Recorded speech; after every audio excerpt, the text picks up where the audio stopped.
hands align. In red and white they always shine. With every pass it feels divine. Arsenal's on my mind. From hybrid days to Emirates grand, each match a symphony perfectly planned. With every goal we take our stand. Arsenal's on my mind. Welcome back to the Arsenal on My Mind podcast. As always, it's Spike and Hey guys, Mr. Sekijay Sekijay. here. Yes. How's it going, Arsenal crew? How's it going?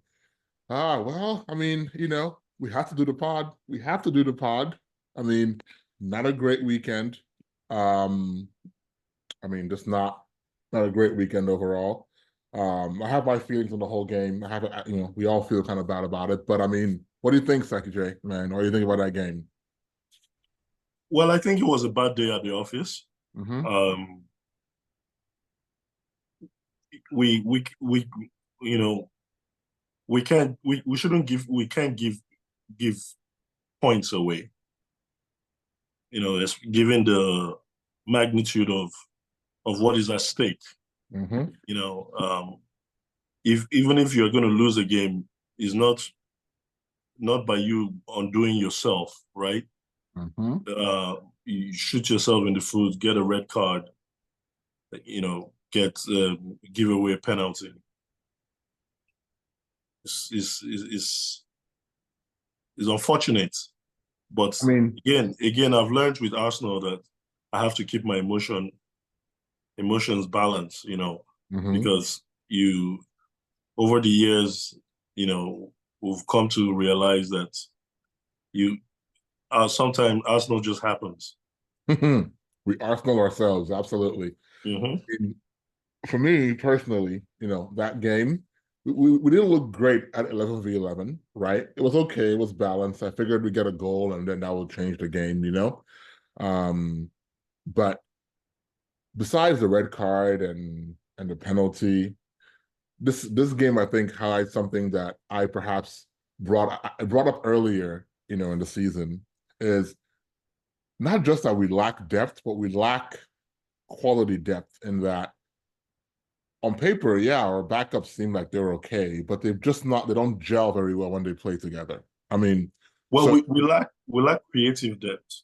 Well, we have since Odegaard, right? So I have to say that the way I look at that game is that I think Mikel got it completely wrong, right? The starting 11 changes, it was completely wrong.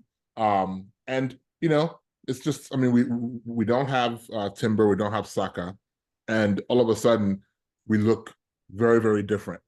Mm-hmm. That the team that played on Saturday, they're a good team, but they're just the drop off in performance just from those two players being out is really noticeable. And they don't play the same, like they struggle to play in the same fluidity. But I just think it all boils down to playing with those, what I would call three holding midfielders, really was showing too much respect to Bournemouth. I don't even know if it was respect or if he just thought it would be an easy game. I don't know. But all along, you've been playing Trossard in midfield, right? Just to try to have a little bit of movement in there. And then you decide they're going to not do that all of a sudden. But, I mean, we can't complain. I mean, 3 red cards this season. I don't remember an Arsenal team having so many red cards.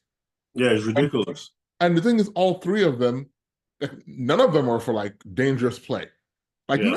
So all these people that are yapping, all these people that are yapping, talking about how Arsenal was to play on the edge. Like, no, those are not. None of them was dangerous play games, fouls rather. They're all silly and subjective, right? Subjective. Some refs will give it, some refs won't give it. But for Saliba, you do that, you give the ref, you give him a choice to make, to send you off. I mean, everyone is going to harp and talk about the Chelsea game today and Tosi doing the same thing to Liverpool. Same thing. But, they'll say, oh, there was another guy who was going to cover and X, Y, Z. I'm not going to get into that. There's a red card, is a red card. I just feel, even at 10 men, Arsenal should be good enough to take the game to Bournemouth. I agree, and I think it's safe to, to say that we have to understand that Mikel Arteta now is a very conservative coach. Mm-hmm. He's not adventurous. Why leave Nwaneri on the bench? Mm-hmm. Especially when you don't sign a replacement for selling Smith Rowe, Mm-hmm. and then you're playing three holding midfielders, against Bournemouth. No disrespect to them. Yeah. You see, so Mikel is very conservative. So I've come to terms with that. With the red card, I think it is a red card. It was. Mm-hmm. I mean, Yeah. is the letter of the law. It was a red card. Mm-hmm. We shot ourselves in the foot because it was a poor pass from Trossard. Very poor pass. And left Saliba vulnerable. Mm-hmm. Then Kiwa, or whatever his name is, cannot give a reasonable pass back to his goalie, and push Raya in a vulnerable state too. Mm-hmm. And now we're going to be left with that same guy that cannot make a simple pass. Mm-hmm. Is going to be the guy that will have to fill in for Saliba. No, I don't think so. In Anfield. So who's going to play? No, come on. We have. There's one thing we don't lack depth in is defense, right? Well, I guess we'll go into that. Yeah, no. I don't think Kiwi starts for Arsenal for the rest of the season. Starts. He might come off the bench, but I agree. Yeah, he's not good enough. Yeah, I mean he's a fine backup, But my point is that the mistake aside, right? It's fine. He made a mistake, But that bringing him on was a very negative change by Mikel. Very negative. Why take away Sterling? Sterling was our most buzzy attacker in that first half. He was the only person that seemed like he wanted to prove something in that half. And I would have taken off Trossard. I would have taken off one of those midfielders, maybe, right? Maybe sacrifice what's his name? Marino, right? Taking him out. Maybe. I'm just saying, because we're playing Bournemouth here. You don't need to go defensive. You already have 6 defenders on the field. You have Rice is defensive minded. So is Partey.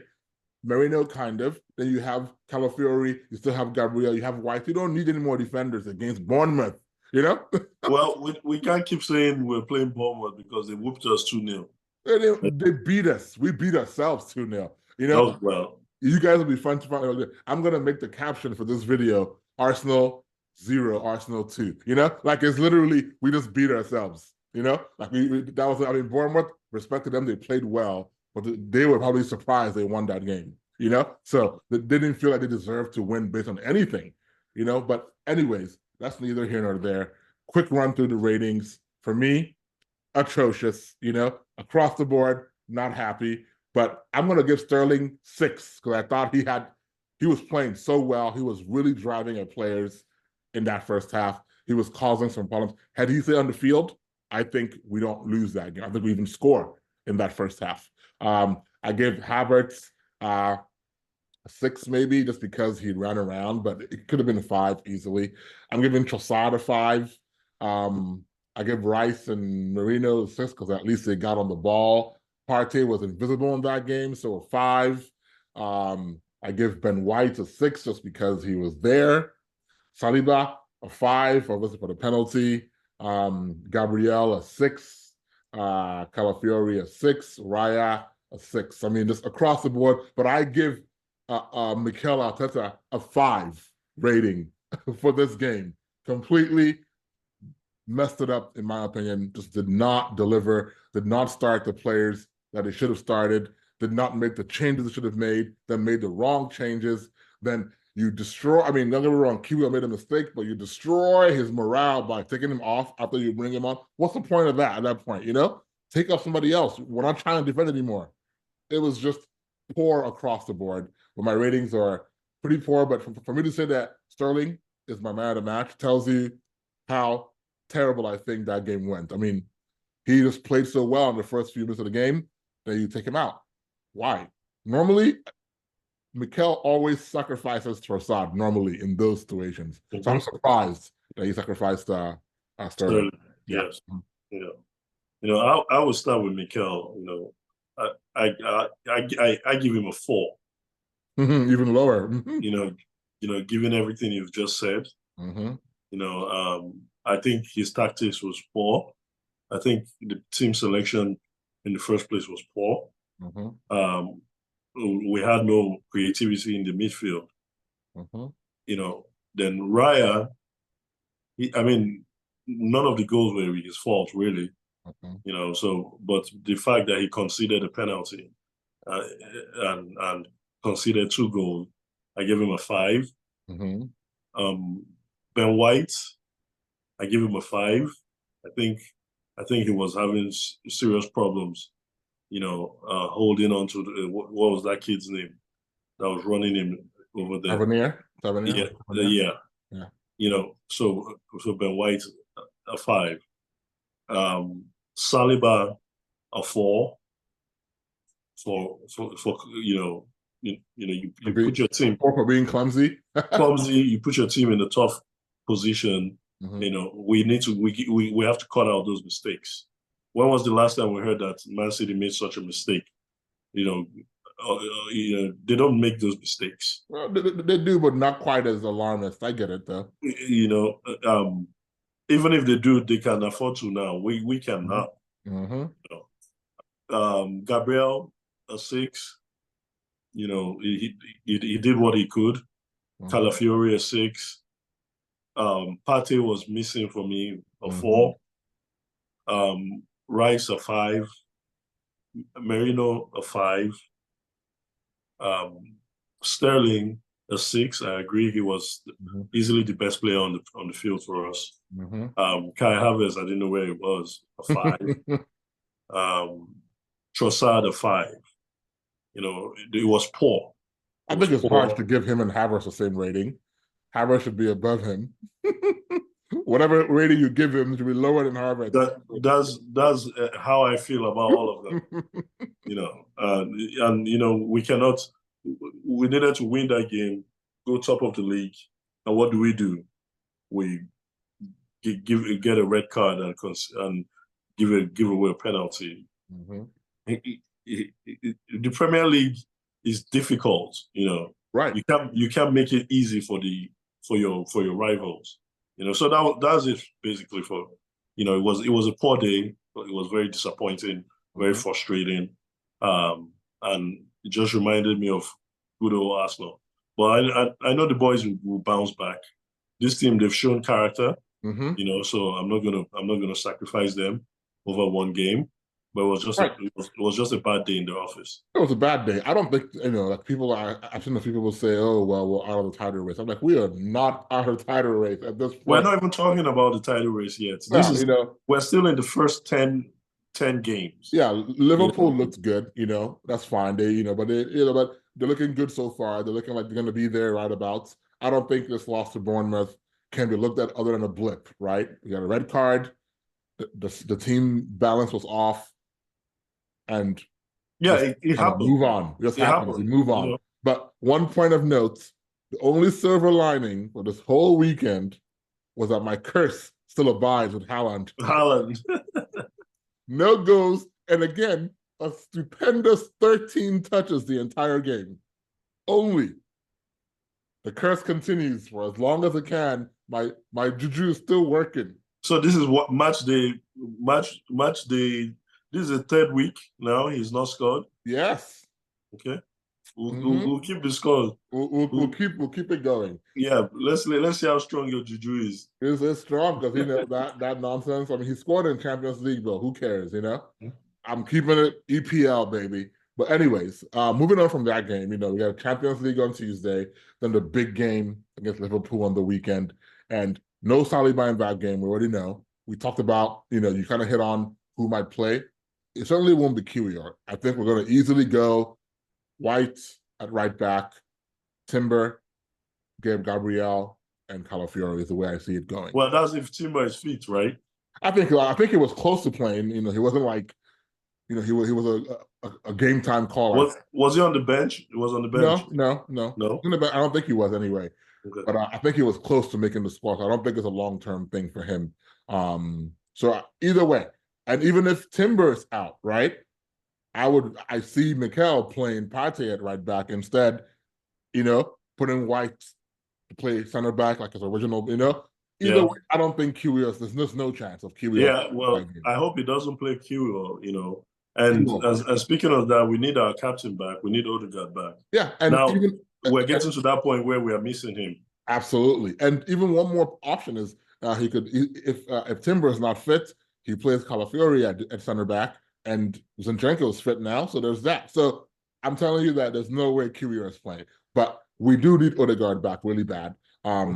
We can't. I mean, it would have been because the midfield that Mikel played, the trio of Rice, Partey, and Merino is probably what I expected him to play against Liverpool. Correct. Exactly. Correct. So I think he might repeat that there again and just keep it tight in the middle. Because Liverpool have been really solid, in midfield. But the game at keeping it tight in the middle, I wasn't convinced by what I saw against Bournemouth. It wasn't tight in the middle. Well, no, dude, Bournemouth didn't dominate.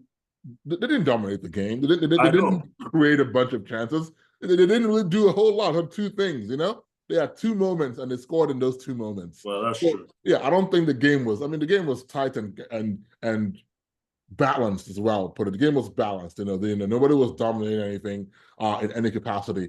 But we do have the Champions League game against Shakhtar on Tuesday. Again, I expect Mikel to rotate the squad. Maybe get some. Maybe I would be surprised if he plays Waneri in that game. I think you just play him and just give him a full 90 minutes or at least 75 is what I would do. Saliba plays. Saliba, of course, he plays. I think Merino plays as well. He might actually bench Partey or Rice, and I think he might just give him some freshness there. I think, of course, Sterling starts. I don't think he'll play Saka at all. I think Sterling starts. I think Jesus starts. Now, don't get me wrong. Everyone keeps talking about it. All the fans are going mad on Jesus, and I get it. He's not in form. He's not playing. It's disappointing system, but I still like the guy. I think you put him in the right position, right situation. He can be effective. Even when he came on against Bournemouth, right? He wasn't perfect, but he was trying. He was trying. He was looking for who to pass to. If nobody wanted to get the ball, he would try and dribble the whole. He was trying. He has the effort down. And I heard the guys on AFTV say the other day that he's trying too hard. That's a problem, right? When you're over trying too hard to make a mark, you start, running down alleys and making mistakes. But I still think he can be serviceable. Maybe not rest, but put Havertz, play Havertz either in midfield or on the bench. Give Gabriel a chance to get some confidence against Shakhtar. I'm not saying Shakhtar are easy to beat, but it's a game that we should be winning right nowadays. Yeah, and we need everybody. We need everybody in the squad. We don't have a big squad. No, we don't. So we need everybody going. So they have to get as much game time as possible. Mikel has to. You just have to trust these players. Yep, you have to trust them. They're your players. They're what we have till January at least. You have to trust them. Yep. Yeah. So I think we'll do some rotation there against Liverpool. It's going to be a tough game. Again, I watched Liverpool today against Chelsea. I'm not sitting here thinking that they didn't blow Chelsea away by any means. They are a team that can be beat. They're in good form. They're really executing slots. Tactics very well. They look good. They look smooth. But, Arsenal, if we play to our best, we can beat them. So I'm not really scared or worried about playing them. And even City, they got lucky again.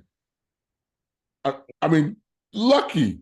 First of all, you got another Stones cameo, right? Then the goal was scored at 96, even though there were only 95 minutes given.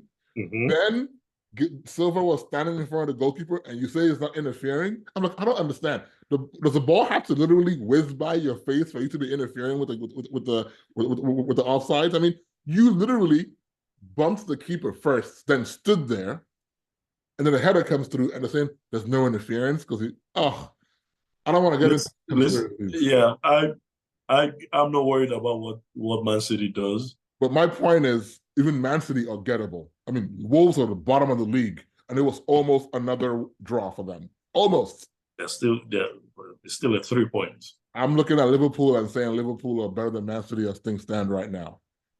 Well, yeah, they're still getting the result, right? Hey, I'm not going to question their result. I'm just saying that they're still the only team right now in the league that is unbeaten. Yes, they'll get them. I'm saying they're good. I'm not saying they're bad. I'm saying that if you hustle and play Man City and stand up to them, you can get a result, whether it be a draw or a loss. You need to get over your obsession with Man City and leave them alone and focus on Arsenal. Oh, I'm focused. We need to focus on what we can control, and that is quit giving away silly red cards and quit making mistakes. Right now this team has played together for a good 3 solid seasons. You know each other. It's just a few new faces. You know the way you play. You know the way each other. You make your runs. Just silly mistakes. You giving a back pass to your defender, knowing fully well that he's under pressure. It's just ridiculous. So we have to focus on what we can control. Yep, and I think what we can control. Yeah, what we can control now is, we need to start tapping into a little bit of last season's, energy, right? And start trying to attack teams again instead of this compact. I get it. It's the right way to grind out results, and for a long season, we have Champions League and all these cups. I understand why Mikel is doing it, but we need to put fear back in teams again, because Bournemouth, they weren't afraid, That's what it was. Even Leicester, they're not afraid anymore because we're playing a different kind of. I mean, we'll win, except last weekend, but we're just we're just playing a really conservative game, like you said, And also, we're coming up off the back of an international break, which it's also is a factor. It's a factor. The players are trying to get their groove back. The travel and all that. But it's the game. That's what the game is about. So that's what they get paid the big bucks for. Yeah, gotta suck it up and and deliver as consistently as possible. Right. Yeah. No, I think either way, tough weekend, but I think if we turn around here, have a good game against Shakhtar, and then get a result against Liverpool, everyone forgets the Bournemouth game. Well, we are due a good Champions League game. An interesting game. I will call it a 3-0. I think it will be a typical Arsenal, dour 2-0, maybe 3-1. 2-0 is where I think it would end up is 2-0. And then I don't know if we're going to have a chance to do a pre-Liverpool pod, but we will try. Mr. Sekijay is traveling the world. So we will see if we can get one in before that. But I would say Liverpool game, I'm comfortable saying that we can beat Liverpool 2-1. We're going to Anfield. So they're going to score. We don't have our best attacking weapon, which is Odegaard. We don't have. Well, I don't know how Saka is going to feel that day. I think we don't have Saliba. We'll be lucky. I will call it a 1-1, and that will be a good day. Okay. Living the Anfield with a point will be great, given the current circumstances. Of course, I'll take a draw as well. But our next podcast, I'll be in Africa. I'll be in Nigeria. So I would definitely be talking to you guys from there. It's gonna be fun. We'll see how it goes. Absolutely. Well, guys, is you know, not a great weekend, but you know, we keep on trucking along. It's a long season, and I think there's a lot to come between now and end of the season. So Mikel just needs to learn from some of these situations, and I think we'll be fine. We're gonna, you know, keep Arsenal on our minds as we kind of keep going. And Mr. Sekijay, you have a good trip, sir. Thank you. I well, have to try and get Arsenal off my mind. That's the problem with me. so you can focus on what you're doing. Yeah, I need to get Arsenal off my mind. Yeah. But you know, I love is our life is what we do. And I'm looking forward to talking to you guys soon.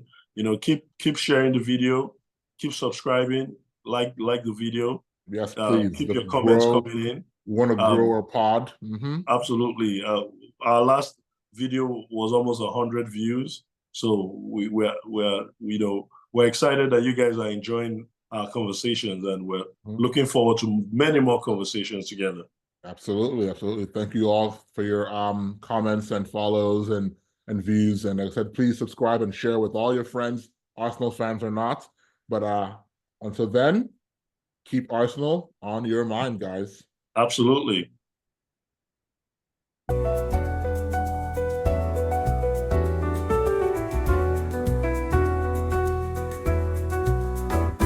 Under floodlights build the fans align. In red and white they always shine. With every pass it feels divine. Arsenal's on my mind. From hybrid days to Emirates grand, each match a symphony perfectly planned. With every goal we take our stand. Arsenal's on my mind. Oh Arsenal, you never fail. Through rain and sun our steadfast sail.